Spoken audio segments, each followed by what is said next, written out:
Muy buenas a todos y bienvenidos al episodio 105 del podcast de Historia, el programa con el que cualquier persona puede aprender sobre historia independientemente de su formación o nivel de conocimientos previos.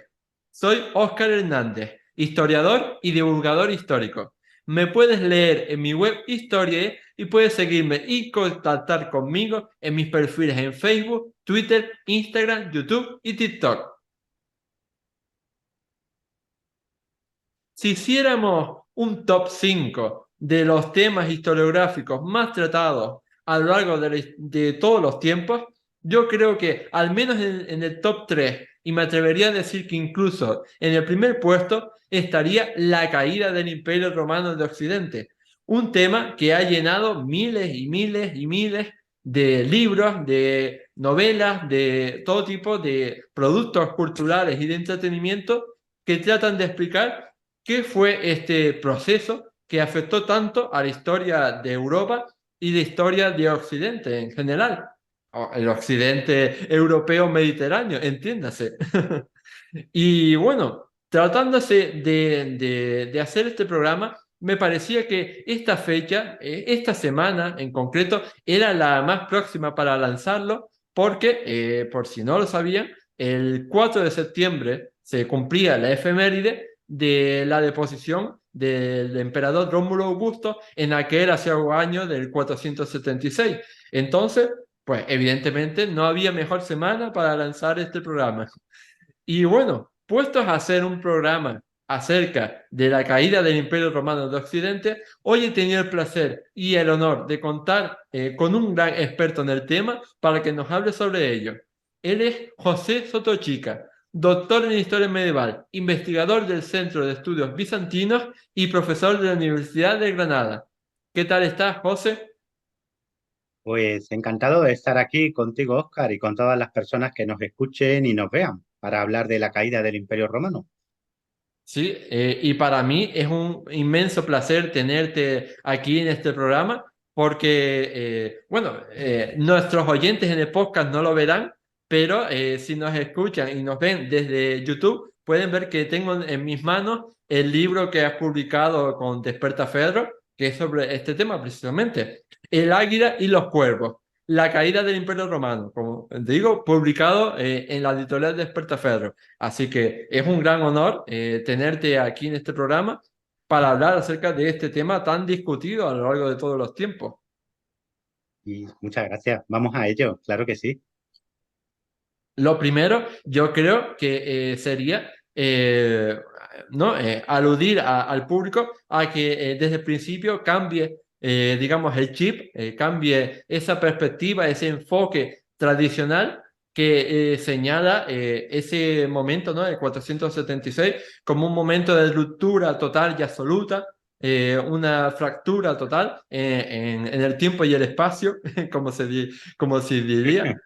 Y no podemos entender esta caída del Imperio Romano de Occidente únicamente en este año, incluso en ese día, ¿no? En el 4 de septiembre.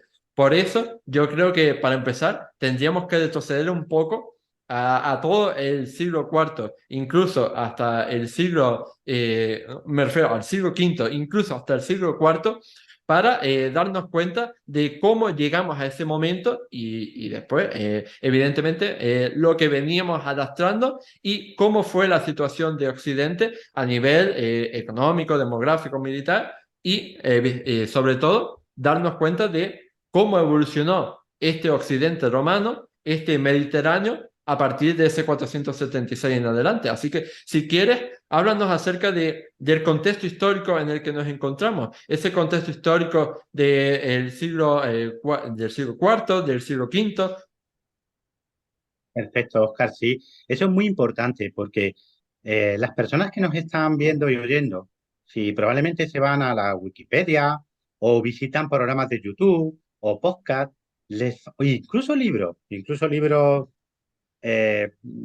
generales, vamos a decirlo generales o de divulgación general, se van a encontrar con que les van a repetir una y otra vez una cosa que no es cierta, que es que Roma sufre un proceso de decadencia larguísimo, que algunos hacían remontar pues a la muerte de Marco Aurelio, que otros iniciaban en el siglo III, pero en cualquier caso se tenía como ley, como artículo de fe, y todavía se repite una y otra vez, que el siglo IV fue un siglo de decadencia, fue un siglo de disgregación política, de debilidad militar, de una demografía que se hundía, de una pobreza, un empobrecimiento económico general, etcétera, etcétera, etcétera, y que eso explicaba la debilidad primero y la caída del Imperio Romano de Occidente después.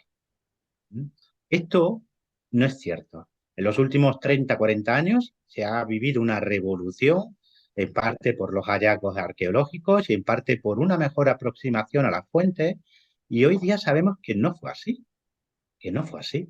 El siglo IV fue un siglo de expansión económica, un siglo de crecimiento demográfico, un siglo de poderío militar, que el Imperio Romano en el año 395 seguía siendo la primera potencia mundial, más potente militarmente hablando que sus rivales contemporáneos, que la Persia sasánida, que la India de los Gupta o incluso que China, que estaba en un proceso precisamente en estos siglos, cuarto, quinto, de disolución y de división. No había ningún otro estado más poblado que el Imperio Romano, 60 millones de habitantes como poco, hacia el año 400.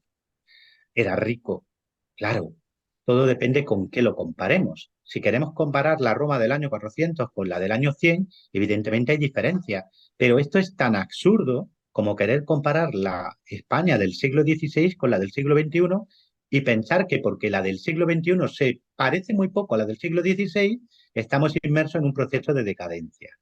Esos conceptos tan generales de decadencia o de progreso realmente casan muy mal con la historia real. ¿Qué es lo que la historia y la arqueología nos dicen realmente?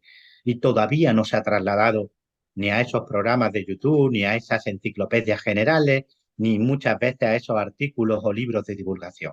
Pues sabemos que la agricultura se expande incluso a zonas que hasta el siglo XX permanecían pues sin cultivar, como el desierto del Negev en Israel, como la frontera entre Turquía y Siria, como muchas zonas de Argelia, Marruecos y Túnez que no iban a volverse a ver cultivadas hasta el siglo XIX. Vemos que en algunos lugares, como en Britania, lo que sería Inglaterra, Gales, se alcanza el máximo de prosperidad y de población hacia el año 350, el mejor momento del periodo romano en estos lugares, que no volverían a repetirse semejantes eh, cotas de población y de prosperidad económica hasta el siglo XIV, 1000 años después. Vemos que hay un crecimiento exponencial de la producción agrícola y de la población en África del Norte, en Egipto, en Siria, en Palestina, en Asia Menor, en Grecia, en la mayor parte de los Balcanes, en buena parte de la Galia, en el norte de Italia. Y claro, se me dirá, sí, pero también hay indicios de retroceso en Hispania y en algunas otras regiones. Sí, por supuesto, pero al imperio de 4 millones de kilómetros cuadrados y 60 millones de habitantes hay que evaluarlo en su conjunto. Y el conjunto era marcadamente positivo en el siglo IV.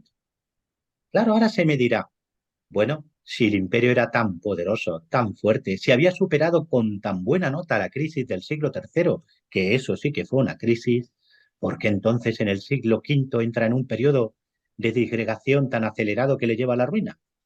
Bien, la pregunta que habría que hacerse primero es, vale, para encontrar las causas de ese proceso, primero habría que preguntarse, ¿por qué Oriente? Porque hay que recordar que en el año 395, de forma ya definitiva, el imperio se divide en dos partes, Pars Orientis, con capital en Constantinopla, y Pars Occidentis, primero con capital en Milán y luego con capital en Rávena. Bien, ¿por qué la parte oriental no solo no cae, sino que prospera e incluso se expande en el siglo VI y pervive hasta el siglo XV? O sea, ¿qué es lo que hizo bien Oriente e hizo mal Occidente? Esa es la gran pregunta, porque bárbaros, había más bárbaros dentro de las fronteras de la parte oriental en el año 400 que los que había en la parte occidental ese mismo año. Y en cuanto a fortaleza militar, no había una diferencia notable en cuanto al número y calidad de las tropas en el año 400. Y en cuanto a potencial económico, es cierto que Oriente era más rico que Occidente, pero no de una forma tan definitiva como para explicar la caída. Y los cristianos, a los que a veces se echa mano para explicar el proceso de decadencia, estaban tan presentes, no, mucho más presentes en Oriente y había más conflictos religiosos en Oriente que en Occidente. Y en cuanto al famoso cambio climático, el siglo IV y el V vive en el óptimo romano. No podemos echar mano del clima para explicar la decadencia de Roma ni de las pandemias. El imperio vivió sin pandemia entre el siglo III, peste de Cipriano, y el siglo VI, peste de Justiniano. ¿Qué es lo que nos queda?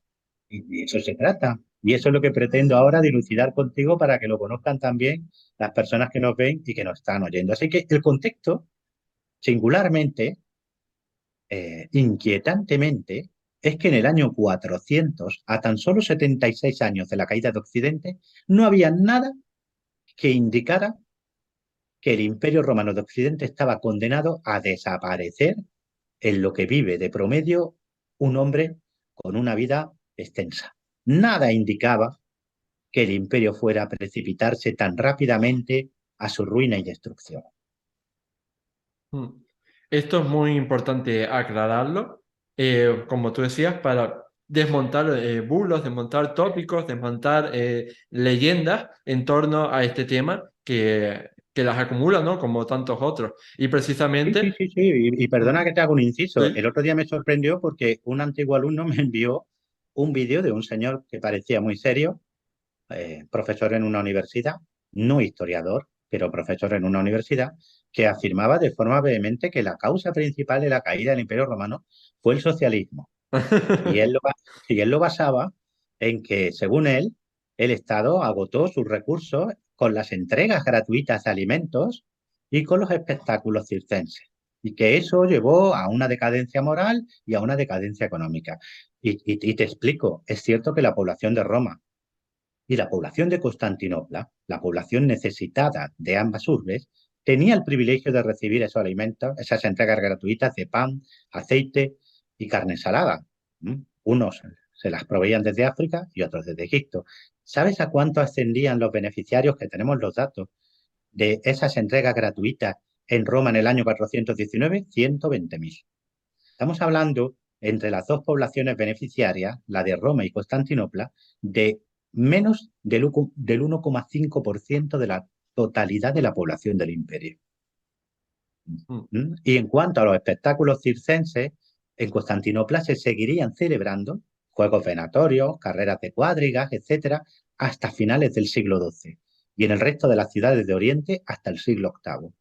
Así que echar mano de ese tipo de teorías que tienen mucha fuerza porque son curiosas, son llamativas, se mueven bien en las redes sociales, parecen contundentes, enlazan con el presente, sirven para acercar el asco a la sardina de la ideología de cada cual, está muy bien, pero es engañar a la gente con respecto a lo que la ciencia hoy nos aporta como conocimiento de por qué y cómo cayó el Imperio Romano.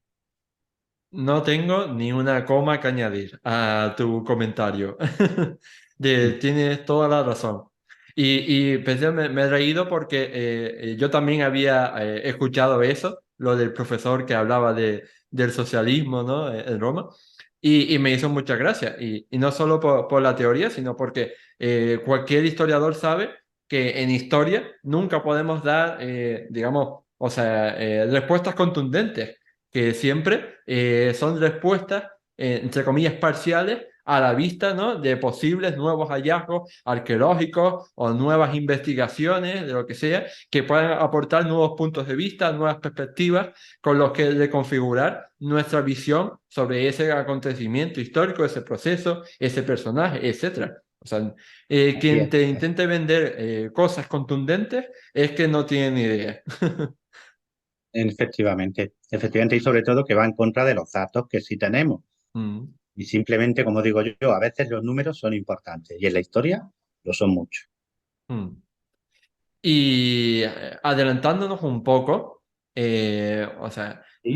más específicamente a esos últimos 20 años, Ujú, tenemos que a mediados del siglo V, en los años 50, Roma, el imperio, derrota a su último gran enemigo histórico, que fue Atila, el Huno, ujú. y a partir de ahí, digamos, empiezan sus últimos 20 años finales. ¿Cómo estaba Roma en ese momento, en el momento en el que venció a Atila el Uno? Que por cierto, supongo que esto también reafirma, ¿no? la tesis de que no estaba en decadencia, porque evidentemente si Roma hubiera estado en decadencia a mediados del siglo V, no habría vencido a Atila. Vale, muy bien, pues buena consideración. Antes te decía que hacia el año 400 no había indicios claros y contundentes de que la parte occidental del Imperio Romano se fuera a precipitar a la ruina y la disolución. Pero sí había amenazas. En mi opinión, después de un estudio pues, bastante intenso que se refleja en este libro que antes has mencionado y mostrado, ¿no? Había dos factores desequilibradores. Uno de ellos era que Occidente tenía una estructura militar en la que buena parte del poder estaba congregado en una sola mano, la del Magister Peditum Impraesentis. Este alto oficial controlaba aproximadamente el 60% de la fuerza militar disponible. Era un generalísimo y a menudo eso significaba que entraba en tensión, en confrontación con el emperador, que no podía hacerle muchas veces frente, ¿eh? ¿Mm? Esto también implicaba que había una lucha continua por el poder dentro del Estado, porque los otros altos oficiales, que eran mucho menos poderosos que este que te he mencionado, pues a menudo o buscaban la colaboración del emperador o el emperador buscaba su colaboración para tratar de refrenar al generalísimo. De manera que los romanos empezaron a estar más preocupados por sus luchas políticas internas que por lo que estaba pasando en el limes. Si a esto lo añades, perdón, que uno de esos generalísimos, Estilicón, durante años y pese a la frontera que se venía abajo ante la presión de los bárbaros, estuvo más preocupado por conseguir tutelar no solo al emperador de Occidente, que ya lo tutelaba, a Honorio, sino por extender esa tutela también a Oriente, a Arcadio, pues, ¿qué es lo que ocurre? Pues lo que tantas veces hemos visto en nuestros libros de historia. La noche vieja de 406, el 31 de diciembre de 406, pues densas masas de bárbaros, no solo eso que nos repiten de suevos, vándalos y alanos, sí, sí, vale, muy bien, pero también alamanes, burgundios, sármatas, incluso provinciales romanos desesperados que también estaban huyendo, como los panonios y los nóricos. Bueno, esta aluvión de gente a las que en un principio ni siquiera se les va a hacer frente, ¿no? Bueno, esto va a provocar un caos que sin embargo Occidente va a ser capaz de volver a poner en orden gracias a un hombre que se nos olvida siempre que es Constancio III. Pero indudablemente el imperio salió bastante tocado de esa crisis de 406-418. Se rehizo, pero las invasiones, esta primera oleada de invasiones provocó daños gravísimos en las Galias, en Italia, en Hispania, provocando una merma de los ingresos. Y provincias que han sido saqueadas, devastadas, van a pagar menos ingresos. Menos ingresos en un imperio como el romano significa menos soldados, porque es un ejército profesional. Si tú recaudas 100, no es lo mismo que si recaudas 50. No puedes mantener el mismo número de soldados. Menos soldados significa menos seguridad, más invasores. Y así una especie de espiral diabólica.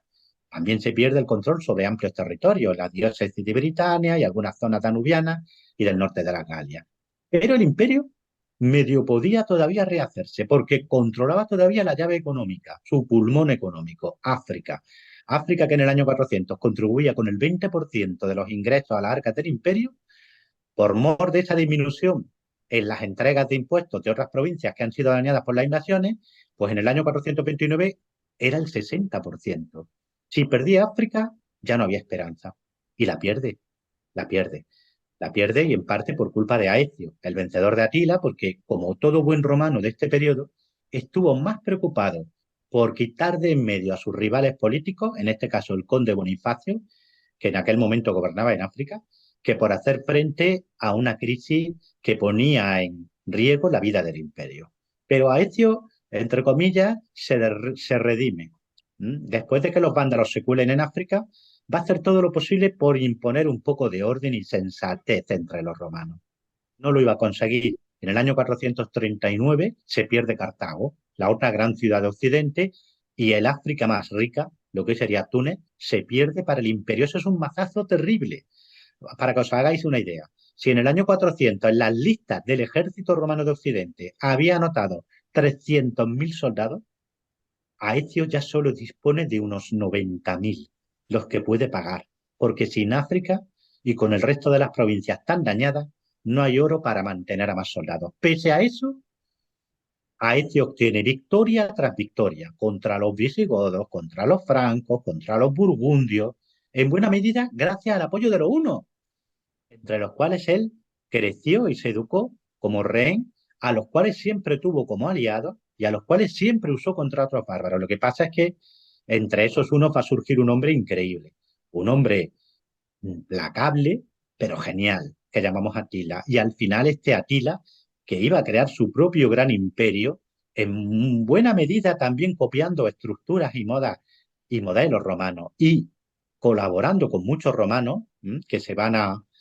poner al servicio de Atila, va a disputarle la hegemonía e incluso la vida al imperio romano, primero en Oriente y luego en Occidente. Y a Ezio se vio en la tesitura de a aquellos antiguos aliados suyos que fueron los hunos, tener que matarlos en una gran batalla. Y lo que tú decías, aun habiendo perdido África, aun estando en una situación muy delicada económica y militarmente hablando, en 451, pese a todo eso, son los romanos los que triunfan en los campos cataláunicos frente a un imperio en crecimiento y expansión como era el Imperio I de Atila. De manera que todavía había esperanza, pequeña, pero esperanza en 451 de restablecer la situación. Para ello bastaba con recuperar África. Y a eso se pusieron los romanos, pero teniendo siempre como lastre esa manía continua a lo largo de todo el siglo V de distraer sus escasas fuerzas en luchas intestinas. Mm. Al final, esa va a ser una de las causas, ¿no? Uno de los factores más importantes de la caída de Occidente. Esa lucha de ego, esa lucha de gallitos, ¿no? En un corral por el poder y el juego de tronos, al fin y al cabo. Sí, Y, totalmente, totalmente. y me ha gustado mucho que mencionáramos, ¿no? A Atila, porque también me he acordado de que grabamos un programa precisamente sobre la vida y campañas de Atila el Uno con el profesor José Antonio Molina Gómez. Así que les recomiendo a todos los que nos están viendo y escuchando que si quieren saber más sobre Atila, pues que escuchen ese programa. Y volviendo a lo nuestro, tenemos que, estamos en esa época, en los últimos años Sí. del Imperio Romano de Occidente. Y como tú has mencionado también anteriormente, hay una cosa que la gente tiene que saber, y es que en ese momento la capital del Imperio Romano no era Roma, desde el 402, era Rávena. ¿Por qué se produjo este cambio de capitalidad? ¿Y por qué Rávena es muchísimo menos conocida que Roma? Pues fíjate que ya en el siglo III, debido a la continua presión que ejercían persas y diversos grupos de bárbaros en la frontera, a menudo los emperadores empezaron ya a tener que asentar su capital porque la capital del imperio iba a empezar a estar donde estaba el emperador. Tan sencillo como eso. Roma ya no es una ciudad, Roma ya es un imperio. Es un imperio. Desde el año 212, todos los ciudadanos libres del imperio son ciudadanos de Roma. De manera que esa idea un poco romántica que tenemos de que Roma seguía siendo aquella Roma de época de Augusto y Trajano, pues es eso, una idea romántica, pero no se corresponde con la realidad. En el siglo III ya tenemos capitales como Nicomedia, como Naissus, que hoy sería Nis, en Serbia, como Sérdica, que hoy es Sofía, en Bulgaria, Treveris, que está hoy en Alemania, Trieste, ¿no? Es decir, van cambiando porque lo que importa no es una ciudad, lo que importa es dónde está el emperador, porque el emperador es la fuente de poder. Y en el siglo IV ocurre lo mismo. De manera que poco a poco, aunque Roma sigue teniendo el prestigio de ser la madre del imperio, pues poco a poco su función política pues se va disolviendo y se va repartiendo entre una serie de capitales. Treveris, Arles, Milán, Antioquía y por supuesto a partir de 324-25 con la fundación de Constantinopla, Constantinopla, ¿no? Para el año 402, como tú decías, hacía ya mucho tiempo que Roma realmente, más allá de lo protocolario, no ejercía como capital del imperio. Hacía ya, pues prácticamente más de 100 años que Roma no era un mundo romano. Seguía siendo la más poblada, unos 800.000 habitantes, seguía siendo una ciudad deslumbrante y rica, pero hacía ya más de un siglo que no era la capital. De hecho, la capital había estado durante todo el siglo IV, cuando el emperador estaba en Italia, en Milán. ¿Qué pasa con Milán? pues Calarico la pone en apuros en el año 401, 402, se demuestra que no es una ciudad segura y lo que se busca en este caso, en el caso de Honorio y Estilicón, es un lugar muy seguro, que sea muy fácil de defender, que no pueda ser puesto de nuevo en riesgo por una repentina e inesperada invasión. Y ese lugar es Rávena. ¿Por qué? Porque está rodeado de pantano, es muy difícil acceder a Rávena si está bien defendida, cuenta con su propio puerto, Clasis, y por lo tanto está abierta a poder comunicarse con las demás partes del imperio, aunque tenga un puñado de bárbaros plantado ante tus murallas, cosa que no puedes hacer en Milán ni en Roma. Y esa fue la clave para que Rávena terminara siendo la última capital del Imperio Romano en Occidente. Eh, es muy importante aprender todas estas cosas para darnos cuenta de la complejidad de este proceso y de la importancia que tuvo para toda la historia del Mediterráneo.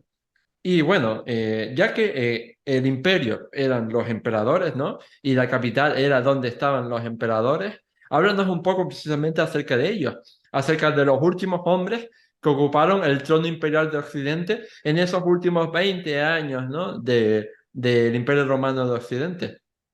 Pues sí, puedo hablarte de ellos porque son personajes fascinantes. Tenemos, en estos últimos 25 años vas a tener a Valentiniano III, que es hijo de una mujer fascinante, Gala Placidia, hija a su vez de Teodosio, el último emperador que reinó en todo el Imperio Romano, un hispano. ¿M? Y Valentiniano III es un hombre que ha crecido a las sombras de Aecio, de su generalísimo. Recuerda aquello que te comentaba de que, al contrario de lo que pasó en otras épocas del Imperio Romano, ahora lo que importaba no era ser el emperador, era ser el generalísimo. De manera que Valentiniano es un hombre falto de genio, rencoroso, porque toda su vida ha estado o a la sombra de su madre, hasta que muere esta en 450, o a la sombra de su generalísimo, Aecio, al punto que va a matar, a asesinar con sus propias manos a Aecio cuando creía que ya no le era necesario, cuando Atila ya había sido derrotado y cuando ya había muerto. De hecho, hay una frase contundente en las fuentes de la época que dicen que Valentiniano se cortó su mano derecha con su mano izquierda, porque realmente lo que le había permitido reinar era Aecio, el valor y la fuerza de Aecio. De hecho, a los pocos meses, él también sería asesinado y Genserico, rey de los vándalos, se plantaría en Roma y la saquearía por segunda vez, año 455. Así que ahí tenemos un emperador. ¿Quién le sucede? Pues emperadores muy, muy diferentes, algunos de ellos sin ninguna trascendencia, como Petronio, otros que son dignos de una historia de héroes. Mayoriano es un hombre que lucha contra la adversidad, es el emperador perfecto, un hombre valiente en el combate, acertado en el comando de ejército, aventurero incluso, culto, con ideas revolucionarias que hubieran podido salvar al imperio, pero que está rodeado de traidores y que va a hacer el último gran intento por salvar al imperio. Él tenía claro que la solución era reconquistar África. Con África y sus recursos se podía volver a levantar el imperio y devolverlo a la gloria. Pero cuando iba a tratar de invadir África desde Hispania, se va a ver traicionado. Su enemigo Genserico, rey de los vándalos, está en contacto y en acuerdo secreto y traidor con el propio generalísimo de Mayoriano, Ricimero. De manera que esa expedición va a fracasar y Mayoriano asesinado, ejecutado. Vamos a tener también emperadores puramente representativos en cuanto a que son títeres en manos de Ricimero, ¿no? Como Severo, como Librio, como Gliserio. Y vamos a tener un emperador que, al igual que Mayoriano, pero ya sin recursos, sin casi esperanza, pero con el apoyo de Oriente, va a tratar también de dar un timón, ¿cómo diría yo? Un tirón de timón, ¿no? Para intentar enderezar aquella nave que era el imperio que se iba pues al abismo, ¿no? Que se llama Antemio. Él, junto con una gran flota proveniente de Oriente, más de 1.100 barcos y 100.000 hombres, trataría también de recuperar África y fracasaría también en buena medida por la traición. Y por último vamos a tener como reseña un Julio Nepote, hijo de Nepociano, Comes Hispaniarum, que también intentaría hacer lo que podía, que no era mucho, ¿no? Y ya por fin el último emperador, el que todos conocéis, Rómulo Augustulo, que simplemente era un adolescente sin ningún tipo de importancia, es una cosa totalmente anecdótica. El imperio ya estaba muerto mínimo desde 472, probablemente desde 468, y la deposición de Rómulo Augusto es simplemente pues algo decorativo, casi folclórico, ¿no?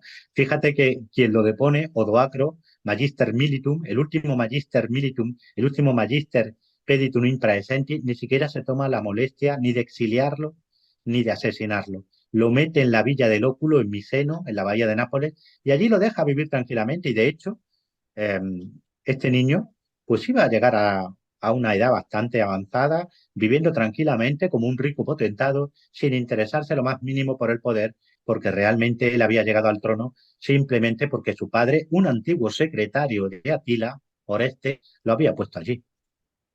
Me ha parecido súper bien que menciones en esta intervención última tuya a dos personajes muy importantes, los más importantes, ¿no? Al menos, ¿no? A nivel de divulgación en esta caída del Imperio Romano de Occidente, porque precisamente quería que nos centráramos un poco más en ellos, un poco más profundizando en ellos, para conocer quiénes fueron y cómo fue su tiempo en el trono, porque Rómulo Augusto, como tú has dicho, pues era solo un adolescente cuando llegó y totalmente insignificante, ¿no? Como demuestra el hecho de que pudiera seguir viviendo ahí en Italia como si nada después. Y Julio Nepote, que también es muy interesante porque, al menos de jure, fue el último emperador romano hasta el 480. A lo mejor podemos Sí, profundizar un poco más en estos dos. sí, ya te digo, Rómulo Augusto pues es hijo de Flavio Oreste. Flavio Oreste era un romano que había estado durante años al servicio de Atila, trabajando para él como asesor, diríamos hoy, como secretario, junto con otros romanos, y que estaba también casado pues con una mujer de la alta nobleza romana en Italia. Y no hay más. Flavio Orestes es uno de esos productos de este mundo convulso en el que los bárbaros y los romanos estaban ya muy mezclados, en el que las diferencias ya no eran tan claras como lo habían sido en el pasado, y pasa tranquilamente de la corte de Atila, cuando Atila muere, pues pasa de nuevo al mundo romano, y allí pues se convierte en uno de los altos mandos del ejército, de lo poco que quedaba del ejército romano, y eso le va a permitir pues nombrar a su propio hijo como emperador en 475 después de poner a Julio Nepote, que tiene que irse a Dalmacia. Por lo tanto, tenemos a Rómulo Augusto, que es un niño que ha nacido realmente eh, en un momento muy convulso, cuyo padre ha hecho carrera política con Atila primero y luego con lo que quedaba del Imperio Romano después. Y no hay mucho más, es que no hay mucho más, es que ya te digo que no es un personaje Mm. relevante, es un chico de 14 15 años que termina siendo, entre comillas, enjaulado en una jaula de oro, que era la antigua villa de Lúculo, aquel prodigioso cónsul del siglo I antes de Cristo, famoso por su buena mesa, y allí pasa su vida tranquilamente dedicado a la Ujú. caza, a cuidar de sus propiedades, que se le había dotado con una buena cantidad de tierra, interesándose, pues, por ejemplo, por la redacción de obras geográficas, como la vida de San Severino. En fin, que realmente lo único que aporta Rómulo Augusto a la historia es su nombre, punto. No aporta Mm. nada más. Es un personaje totalmente anodino que va a vivir hasta la reconquista de Italia por Justiniano. Es decir, Rómulo Augusto va a ver cómo los romanos, entre comillas, vuelven a Italia y el poder romano vuelve a estar presente en Italia. Es decir, lo depone Odoacro y ve cómo los ejércitos de Belisario regresan a Italia. Ese es Rómulo Augusto. Y en cuanto a Flavio Nepote, sí es más interesante, porque él es hijo de Nepociano, que era uno de los hombres de Mayoriano, un personaje realmente fascinante, Mayoriano, que había sido uno de los generales de Aecio, que había combatido como general a los bárbaros en las Galias, que había sido el hombre que tenía las ideas y tenía las capacidades para salvar al imperio y que murió por víctima de la traición. Uno de los hombres de Mayoriano era Nepociano. De hecho, era el hombre fuerte de Mayoriano en Hispania. Pero cuando Mayoriano cae, cuando es asesinado, pues Nepociano pierde su cargo de comes hispaniarum, pero como estaba casado con la hija de Marcelino de Dalmacia, que era el Magister Militum per Iliria en aquel momento, pues va a poder retirarse a aquella zona del imperio que que es Dalmacia, lo que hoy sería a grosso modo la costa de Croacia, y allí su hijo Flavio Nepote pues va a recibir el apoyo necesario por parte de lo que quedaba del ejército de Iliria, pues para poder subir al trono en 474 en Italia. ¿Mm? Lo que pasa es que su reinado es muy breve. Va a ser, como te he dicho antes, depuesto y exiliado por Flavio Orestes y va a permanecer allí en Dalmacia con apoyo del Imperio de Oriente, de Constantinopla y de reconocimiento hasta su asesinato en 480, como antes indicaba. Eh, Realmente son dos personajes, pues, conformes a lo que estamos viendo que fue el Imperio Romano en sus últimos años, pues personajes grises, mediocres. Los verdaderamente relevantes, si me lo permite, pues son Aecio, Mayoriano, incluso si quieres personajes muy oscuros, muy tétricos, pues Ricimero. Ellos sí fueron importantes en el drama de la caída del Imperio Romano. Rómulo, pues es bonito en el sentido de que todo el mundo dice 476, deposición del último emperador romano, Rómulo Augustulo, ¿no? Pero Rómulo Augustulo, pues es un nombre, no es otra cosa. Ujú. Y hablando de nombres, no es una mala señal del destino que precisamente el último emperador se llamara como el fundador de Roma y el fundador del imperio. Sí, sí, fíjate en qué estaría pensando Flavio Orestes, su padre, que había sido mano derecha de Atila, que ahora era el hombre fuerte de lo que quedaba del Imperio Romano, que era muy poco, ¿no? Pues, ¿qué tendría en la cabeza, no? Para que cuando su hijo naciera, que debió nacer en torno al año 460, es decir, ya muerto Atila, ya muerto o asesinado también Mayoriano, el último emperador, junto con Antemio, realmente importante, ¿no? Para ponerle a su hijo esos nombres, Rómulo, Augusto, el nombre del fundador de la ciudad y de el primer princeps, el primer imperator Mm. canónico, diríamos hoy, ¿no? Eh, bueno, realmente también te digo una cosa, ¿no? Que se nos olvida.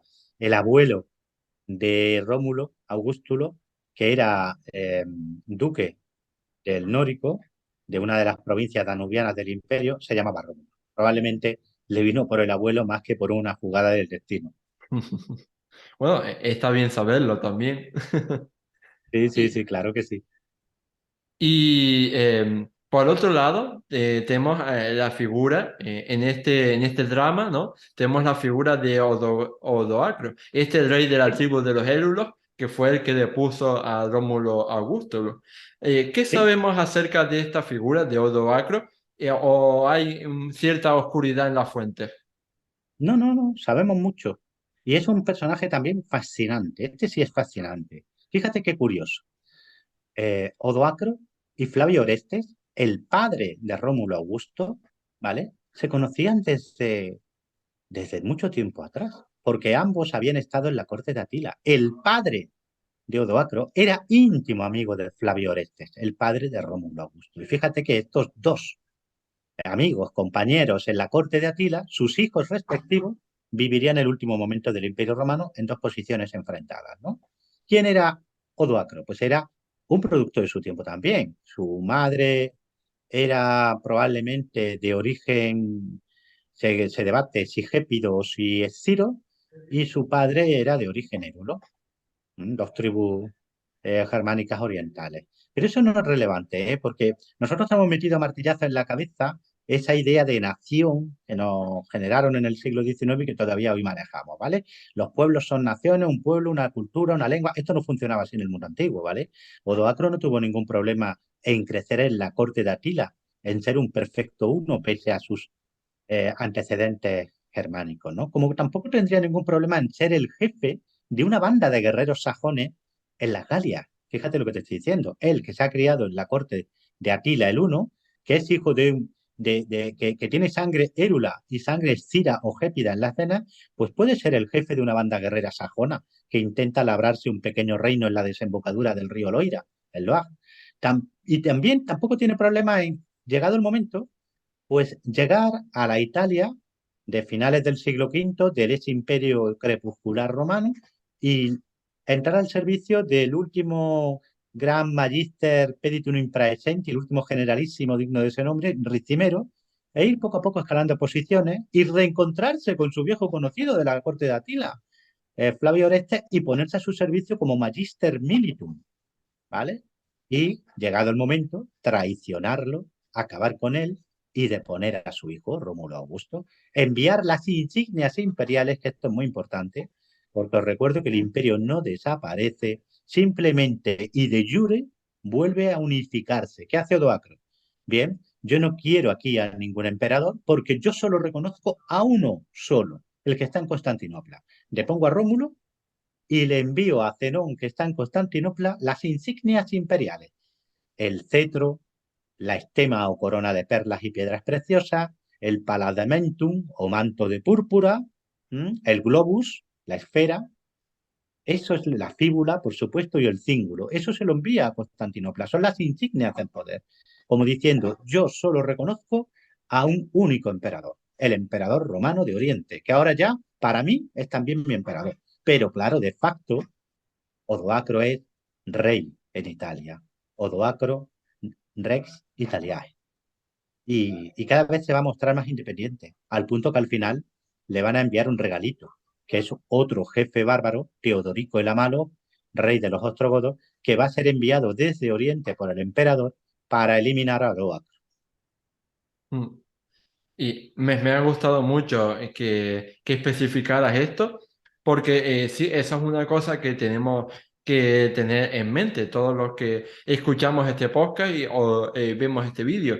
Y es que Roma, entre comillas, no cayó. O sea, Roma simplemente se transformó y siguió, por supuesto, el Imperio Romano de Oriente. Es decir, que, y como tú también has mencionado, el edicto de Caracara nadie lo abolió, así que seguimos siendo ciudadanos romanos en el 2023. Sí, en cierta manera sí, porque fíjate que luego los romanos van a regresar. Es decir, con Justiniano se va a reconquistar Mm, Italia, se va a reconquistar toda la zona de los Balcanes orientales, se va a reconquistar África del Norte, E se van a Hispania. reconquistar las grandes islas, Sicilia, Cerdeña, Córcega, las Baleares y un buen trozo de la Hispania. Es decir, desde lo que hoy sería Cádiz aproximadamente a lo que hoy es Valencia.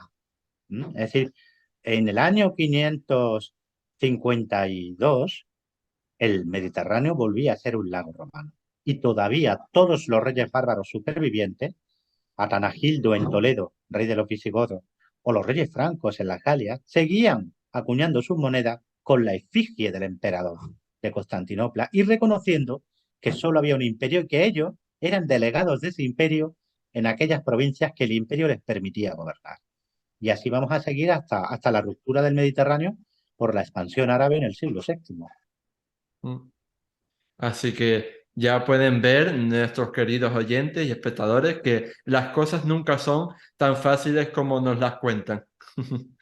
No, no, no. Y al hilo de lo que decía, una curiosidad que quizás les guste a los oyentes y espectadores, el título imperial, el legal, ¿no? El que entre comillas, el que se pasa de emperador a emperador en Constantinopla, que sería la rama superviviente del imperio, por lo tanto, donde está la legalidad, no el de Carlomagno, no, no, no. El auténtico, el que está en Constantinopla, termina siendo comprado por el rey de España, que tiene el título de emperador de los romanos, aunque no lo use, porque se lo compra Andrés Paleólogo, si no me falla la memoria, último detentador legal de ese título en el siglo XVI. Sí, esa historia la había oído alguna vez y siempre me había parecido súper curiosa. Igual Sí, que sí, sí. creo que también somos, o sea, el rey de España creo que también es rey de Jerusalén o algo así, ¿no? Sí, es rey de Jerusalén, es rey también es duque también de Atenas, de Neopatria y Tebas. Y si quisiera, podría ostentar legalmente, porque así fue comprado legalmente, el título de emperador de los romanos. Mm. Pues ya ves, Felipe VI, lo tienes todo para restaurar el Imperio Romano. Le falta lo que le faltaba a lo último. Poder. Y bueno, como tú decías, Odoacro envió estas señas de identidad, ¿no? Del imperio a Constantinopla. ¿Y cómo sentaron esas noticias? O sea, cuando les llega ese envío, ¿cómo les sentó? ¿Cómo, ¿no? Reaccionaron a esa caída del poder en Italia. Pues lo primero que tengo que decirte, Oscar, es que Oriente, al contrario de lo que muchas veces se ha afirmado, nunca abandonó a Occidente. En 410, en 425, en 441 o 468 va a enviar oro, soldados y barcos para tratar de rescatar a un Occidente cada vez más débil. Débil porque, como te he dicho antes, se ha enfrascado en luchas intestinas y porque la aristocracia senatorial, lejos de intentar auxiliar al Estado, lo que hace es acaparar cada vez más riquezas y desentenderse cada vez más del bien común, diríamos hoy. ¿Mm? Pero en Oriente, cuando reciben las insignias imperiales de manos de Odoacro, no lo ven mal, porque lo que estaba ocurriendo en Italia en los últimos años era una pura farsa. Allí realmente ya no había imperio y Constantinopla lo sabía. Así que la idea de reunificar el imperio, aunque fuera de jure, les parecía bien. Ahora, esa reunificación de jure no quiere decir que los emperadores de Constantinopla renuncien a que sea de nuevo una reunificación de facto en cuanto tengan la oportunidad y la van a tener pronto. ¿Por qué? Porque el siglo V en Oriente, al contrario que en Occidente, es un siglo de refuerzo, de creación de fuerza militar y económica, de estabilidad política. Y eso hace que a finales del siglo V, Anastasio I ya esté en condiciones de empezar a pensar en una reconquista de Occidente que efectivamente llevaría a cabo Justiniano I. En 533, 34 se reconquista África de los vándalos, aquella gran empresa que no consiguieron, por mucho que lo intentaran en el siglo V, lo consiguen ahora, con muy pocos medios además. Reconquistan Italia en una guerra larguísima, pero la reconquistan y reconquistan Hispania, ¿no? Es decir, ¿cómo reciben la noticia? Bien, porque se dan cuenta de que mantener la ficción de dos imperios es eso, una ficción, que es mejor ir a un solo imperio y cuando se tenga la oportunidad volver a controlar el Mediterráneo occidental. Y lo lograron.